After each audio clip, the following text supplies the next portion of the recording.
Good afternoon, everyone. If you thought the 2020 news cycle couldn't get any crazier, well, think again. So, it was recently reported earlier today that Donald Trump and Melania Trump have both contracted COVID.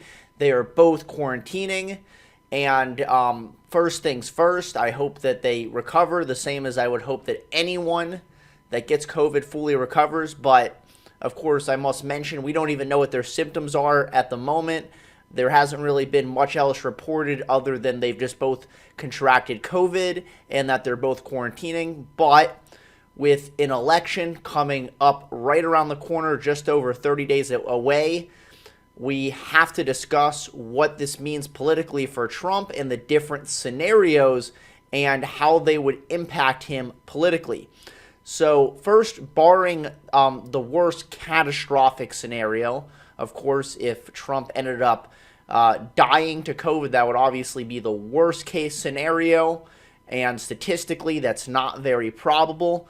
But even if he were to have a very serious case of COVID, and say he ended up being administered to a hospital and he was basically really just fighting for his life in order to try to overcome the virus, in addition to that being, of course, very threatening to his health, even if he did recover, it would also hurt him very bad politically. Why exactly? Well, the Democrats' entire strategy to win the 2020 election has been to say that Donald Trump completely botched the coronavirus response. He didn't take it seriously enough. And then they would use this as just further evidence that, look, karma came back to haunt Trump. He didn't take coronavirus seriously. He should have been social distancing more. He should have been wearing masks more. And since he didn't do all of the things that he should have done, he ended up having a serious case of COVID. He maybe just barely scrapes by. This is what the narrative would be. The Democrats would say that this is karma.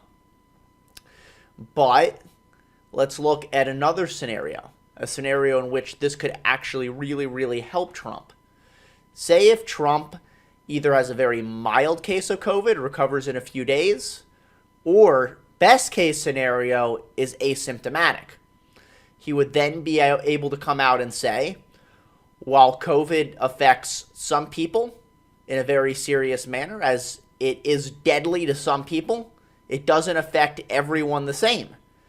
And many people are either largely unaffected or have just very mild symptoms, like myself. Trump would be able to come out and say this, and I believe this would help him politically because the Democrats' whole claim that he's not taking it seriously enough and that COVID is this big, giant, deadly threat to our entire nation. So deadly that you can't go out and vote in person, that you can't go to school in person. A lot of this would be dismissed if Trump were to easily overcome COVID, either with a mild or asymptomatic case. It would definitely help him politically. And let me just give a quick little disclaimer here. It really shouldn't matter one way or the other. When you look at data, when you look at science, we should not care about anecdotes.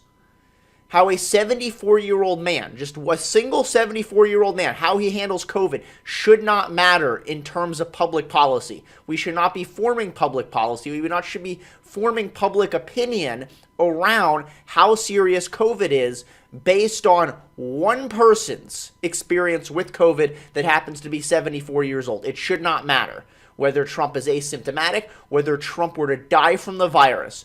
The public policy, the public opinion should not change. It should just be data-based when you look at, should we shut down the country? What mitigation efforts should we take?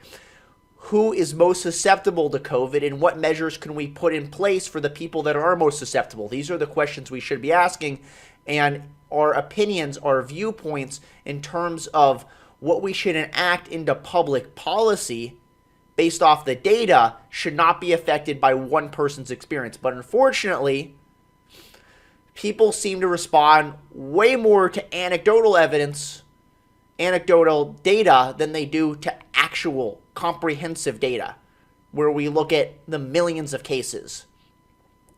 Because you can be criticized. The left will say that you are downplaying the virus by simply just reciting facts.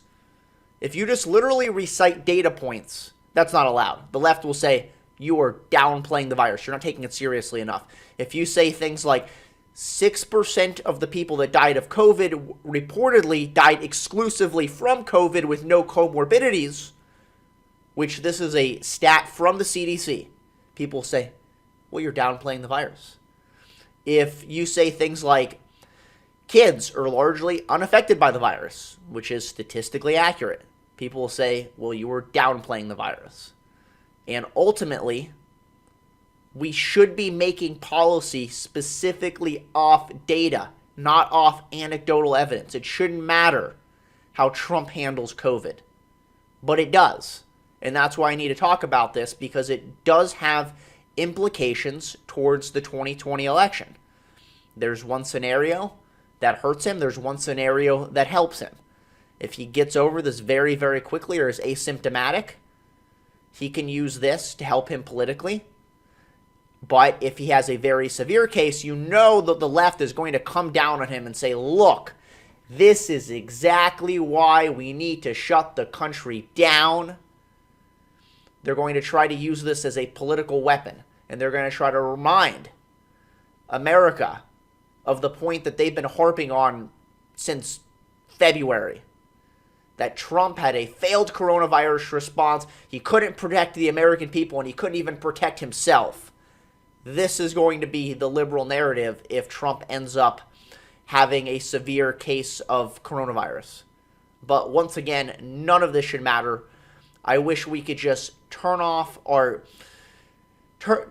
the emotional parts of our brain for just 1 second and just strictly look at the data. That's it.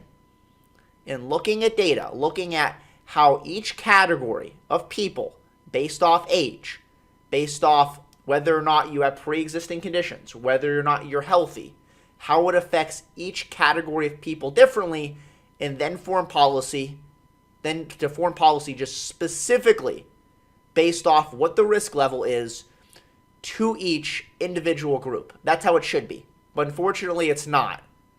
Emotion and anecdotal evidence supersede the actual data, which is completely unfortunate. Anyway, that's my video. Hope you like it. Please leave your thoughts in the comments below. Subscribe, and I will see you all next time.